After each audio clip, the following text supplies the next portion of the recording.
Live TV, सच सबसे आगे। नमस्कार, आदाब। आप देख रहे हैं द लाइव टीवी। आपके साथ मैं मोहम्मद अफजल आलम।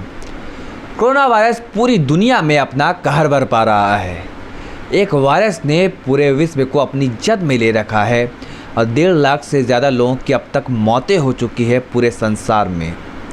इस कोरोना वायरस से जंग पूरी दुनिया लड़ रही है और हर देश, हर मुल्क अपने अपने तरीके से इस चुनौतीपूर्ण घड़ी का मुकाबला कर रहा है। तो वहीं फोर्ब्स पत्रिका ने एक रिपोर्ट पेश की है कोरोना वायरस के मद्देनज़र। कौन देश किस ढंग से और कितने बेहतर तरीके से अपने नागरिकों की रक्षा कर रहा है और इस कोरोना वायरस से उनकी जान बचा रहा है, कितना टेस्टिंग कर रहा है, इन सभी पैमाने को लेकर कुल 76 पैमाने पर उसने अपनी रिपोर्ट बनाई है और उस रिपोर्ट को पेश किया है, जिसमें आपको बता दें कि भारत बेहतर ढंग से 40 जो देश है जो इस कोरोना वायरस से लड़ाई लड़ रहा है, उस सूची में भारत कहीं भी नहीं है। ये बड़ी ही हैरान करने वाली बात है।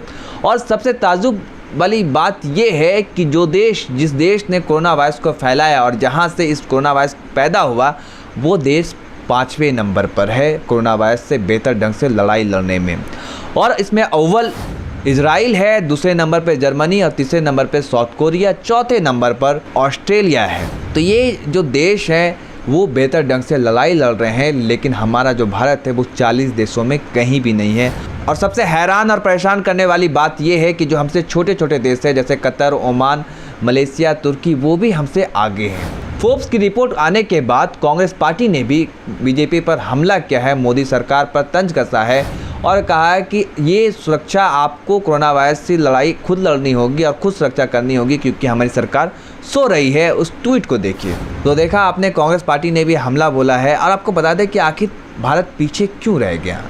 जो रिपोर्ट पेश किया गया है उसमें ये बताया गया है कि टेस्टिंग को खास तौर से ध्यान दिया गया है और क्वारंटीन सेंटर की क्या स्थिति है और इलाज के लिए क्या हालात है, कैसी व्यवस्था है, इन सबको गौर फिक्र किया गया है, खासकर फोर्ब्स की अपनी रिपोर्ट में। और इजराइल आखिर पहले नंबर पर क्यों है? इजराइल पहले नंबर पर रहने की वजह जो बताई गई है इजराइल का, वो ये कि क्वारंटीन सेंटर की बेहतर फैसिलिटीज़, लॉकडाउन सही टाइम पे किया गया और ट्रैवलिंग पे जो बैन किया गया, ट्रैवलिंग पर रोक लगाया गया और टेस्टिंग पर ज़्यादा से ज़्यादा फोकस किया गया। इन सब वजह से इजराइल पहले नंबर पर है।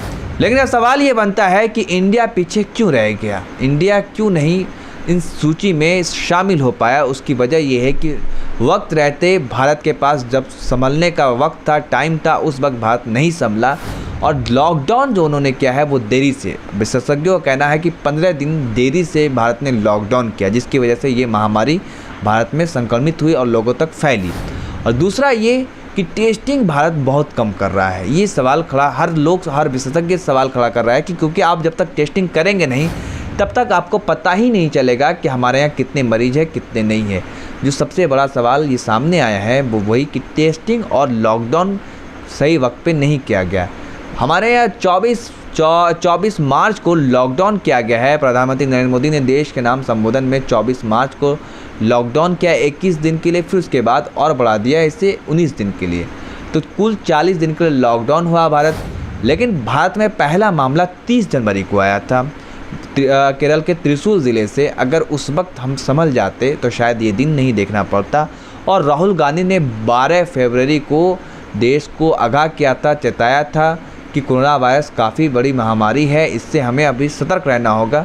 लेकिन उनके बातों को हल्के में ले लिया और सभी ने मजाक उड़ाया उनका। और ये दिन आज हम देख रहे हैं। यहाँ तक कि हमारा हेल्थ डिपार्टमेंट 13 मार्च तक ये कह रहा था कि भारत में कोरोना वायरस को लेकर कोई खतरा नहीं है, सब ठीक है, सब स्थिति सामान्य है। तो वही है कि हम जब लेट करते गए, टाइम गुजरता गया और ये बीमारी फैलती गई, बढ़ती गई और जिसकी वजह से इकनॉमी पर खासा असर हुआ है। और अब सवाल ये बनता है कि लोग जो भुखमरी के हालात में हैं और लोगों का रोज़गार छीना जा रहा है, लोग गरीबी के कगार पे पहुंचने वाले हैं, तो ये हमारे देश के सामने एक काफ़ी विकट परिस्थिति पैदा होने वाली है। तो कुछ सवाल सरकार से पूछना बनता है। पहला सवाल ये कि आप 5 ट्रिलियन अर्थव्यवस्था की बात करते हैं, फिर क्यों ऐसे हालात पैदा हो गए कि पेंशनधारी और कर्मचारियों का भत्ता झटकने की नौबत आ गई? दूसरा सवाल, आप 6 साल से क्या कर रहे हैं कि 1 महीने की बंदी ने हमें इस मोड़ पर ला खड़ा किया? कि लोग के पास खाने को नहीं है और दाने दाने को तरस रहे हैं। और तीसरा सवाल, आपने कुछ महीने पहले ही आरबीआई से 1,76,000 करोड़ रुपए कर्ज लिए थे। चौथा सवाल, पेट्रोल पानी के भाव में अंतर्राष्ट्रीय बाज़ार में बिक रहा है और आप अभी भी भारत में उतने ही रेट में बेच रहे हैं जितना दाम भारत में पहले है। एक अनुमान के मुताबिक 20 लाख करोड़ रुपए आपने इस पेट्रोल की कीमत से कमाए हैं।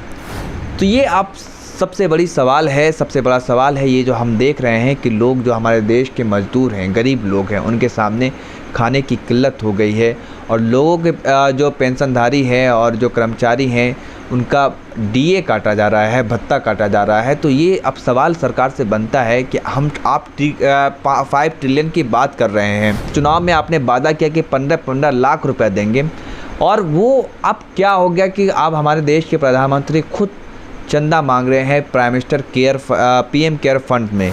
तो जो हमारे देश के उद्योगपति है वो इस संकट की घड़ी में दे भी रहे हैं, लेकिन ये सवाल तो पूछना बनता है ना कि जो सरकार ये दम भर रही थी कि हमारे देश की इकोनॉमी बेहतर है, अच्छी है, सब कुछ बढ़िया है और हर कुछ बढ़िया है, जब भी बात होती है तो वो 70 सालों को गिनाते हैं कि कांग्रेस पार्टी ने कुछ नहीं किया। लेकिन एक महीने की ये हालात ने हमें क्या से क्या करवा दिया।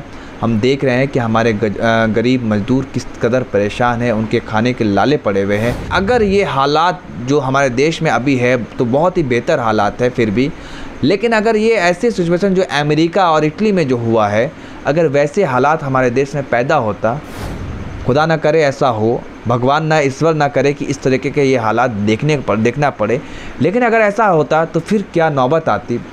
वो उस घड़ी से, उस चुनौतीपूर्ण टाइम से निपटने के लिए हम कितने बेहतर तरीके से निपटते, ये हम ज़रा भी अंदाज़ा नहीं लगा सकते। जो 30,000 ही हमारे कोरोना वायरस के पेशेंट देश भर में मिले हैं, तो ये इस मोड़ पर आ खड़े हुए हैं कि लोगों के पास खाने को नहीं है। 40 दिन लॉकडाउन अब पूरा होने को है 3 मई, लेकिन अब आगे ये बताया जा रहा है कि लॉकडाउन और बढ़ेगा, ये बढ़ने के आसार, ये संकेत दिए जा रहे हैं। हालांकि कुछ छूटें दी जा सकती है, ये बताया गया है।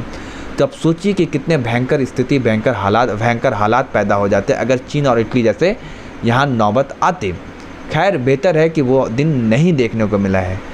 तो फोर्ब्स की रिपोर्ट यही बता रही है कि हमारे यहाँ टेस्टिंग कम हुए हैं, हमारे यहाँ क्वारंटाइन सेंटर के बेहतर इंतज़ाम नहीं है। तो ऐसे में उन्होंने जो रिपोर्ट पेश की है कि 40 देशों की जो बेहतर ढंग से लड़ाई लड़ रहा है भारत, उस सूची में हम कहीं नहीं है। तो ये हमें गौर फिक्र करने वाली बात है जो बताया जा रहा है। और एक बात और ये कि हमारे देश की मीडिया ये सब बातें आपको बिल्कुल नहीं बताने वाली, क्योंकि वो तो खबरें छुपाने में एक्सपर्ट हैं। उनको चाहिए किसी तरह से हिंदू और मुसलमान के मुद्दे पे आपको बनाए रखें और असल मुद्दे से आपका ध्यान भटकाए रखें। धन्यवाद। लाइव टीवी, सच सबसे आगे।